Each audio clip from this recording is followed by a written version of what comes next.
कृष्ण जी ने कहा है, नैनम छिन्दन्ति शस्त्राणि, नैनम दहति पावकः, न चैनम क्लेदयन्त्यापो, न शोष्यति मारुता। मतलब आत्मा न शस्त्रों से छेदी जा सकती है, न अग्नि से जलाई जा सकती है, न जल उसे निर्बल कर सकता है, न ही पवन उसे सुखा सकती है। आत्मा तो सर्वव्यापी, अचल, स्थिर, सनातन है। तो फिर ट्विन फ्लेम्स ने अपनी आत्मा को दो में कैसे विभाजित किया? क्या ट्विन फ्लेम्स ने नियति का खंडन किया, या नियति के विरुद्ध जाकर ट्विन फ्लेम्स कोई षड्यंत्र रच रहे हैं, या ट्विन फ्लेम्स नियति के अगेंस्ट जा रहे हैं? तो आज हम इसके बारे में बात करेंगे, लेकिन पहले मैं एनर्जीज की थोड़ी बात कर लेती हूँ। काफ़ी डिवाइन फैमिलीज अभी न्यूली इस जर्नी में एंटर हुई होंगी।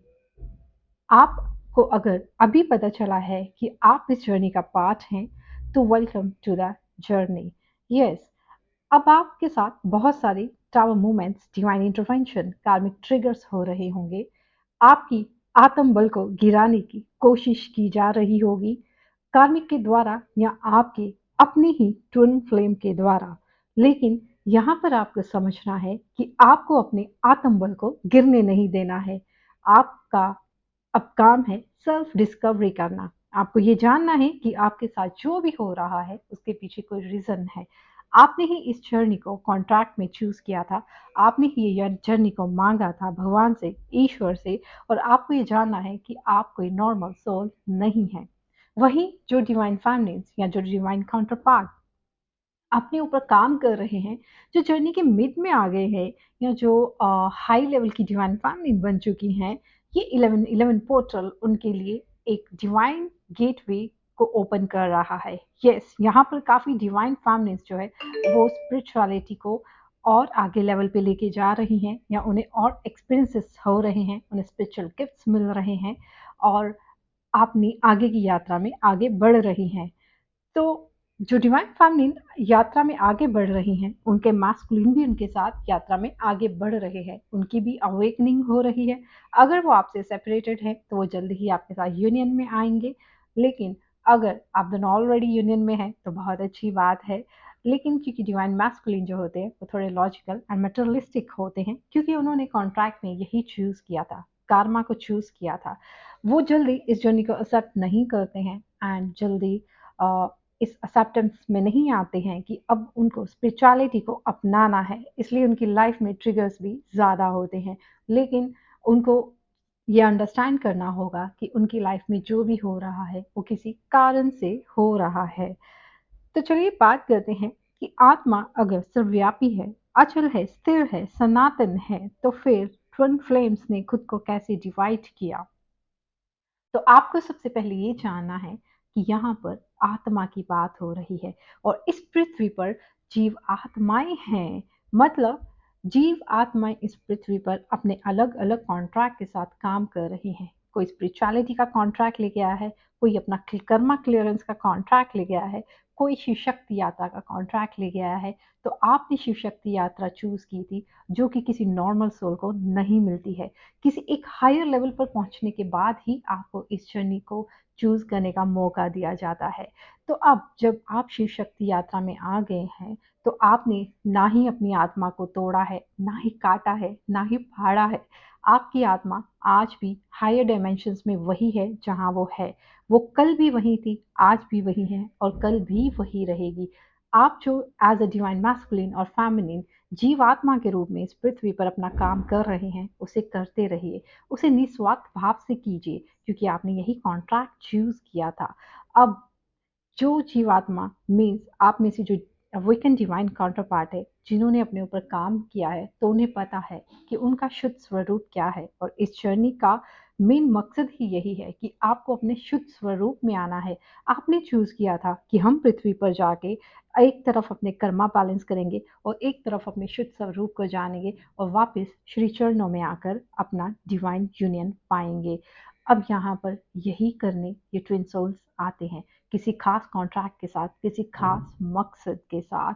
तो मतलब हायर डायमेंशंस में आज आप आज भी आप वही हैं जो आप कल थे और कल भी वही रहेंगे। लेकिन जिस धर्म के साथ आप इस पृथ्वी पर आए हैं, उसे निस्वार्थ भाव से उस कर्म को करते रहिए और जर्नी में आगे बढ़िए। जल्द ही आपके दूसरे डिवाइन काउंटर पार्ट भी आपको इस जर्नी में ज्वाइन करेंगे।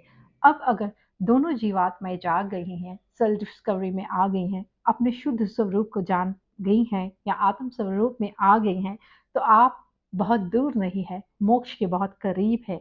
लेकिन अगर दोनों जीवात्माएं में से एक भी जीवात्मा अभी भी किसी कर्म बंधन में है या स्पिरिचुअलिटी को नहीं अपनाना चाहती हैं, या उन्हें बता भी दिया गया है कि वो इस जर्नी का पार्ट है, फिर भी वो इसे एक्सेप्ट नहीं करना चाहती हैं, तो कोई बात नहीं, आप डिवाइन को सरेंडर कीजिए, आप अपना काम कीजिए।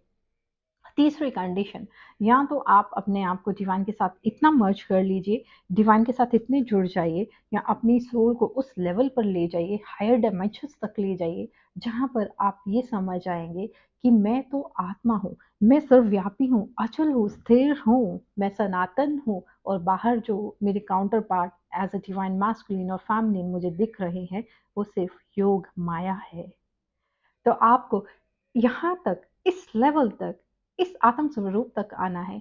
जिस दिन आप ट्विन सोल्स ये जान जाएंगी कि आपका मकसद क्या था, आप किस कॉन्ट्रैक्ट के साथ आए थे, आप यहाँ क्या करने आए थे, क्या आपने अपनी सोल ग्रोथ की, क्या आपने अपने शुद्ध स्वरूप को जाना, क्या आपने अपने आत्म स्वरूप को जाना, क्या आपने वो कार्य किया जो आप करने आए हैं, क्या आपको सिर्फ यही लग रहा है कि आपको स्पिरिचुअलिटी इसलिए मिली है ताकि आप ना नेम फेम प्रसिद्धि रिद्धि सिद्धि पा सके, या आपका कुछ और मकसद था, या आप किसी और कॉन्ट्रैक्ट के साथ आए थे। जो भी कॉन्ट्रैक्ट आप लेके आए हों, जिस भी मकसद के साथ चाहे आप आए हों, अल्टीमेट अल्टीमेट डेस्टिनेशन आपकी यही है, शुद्ध स्वरूप।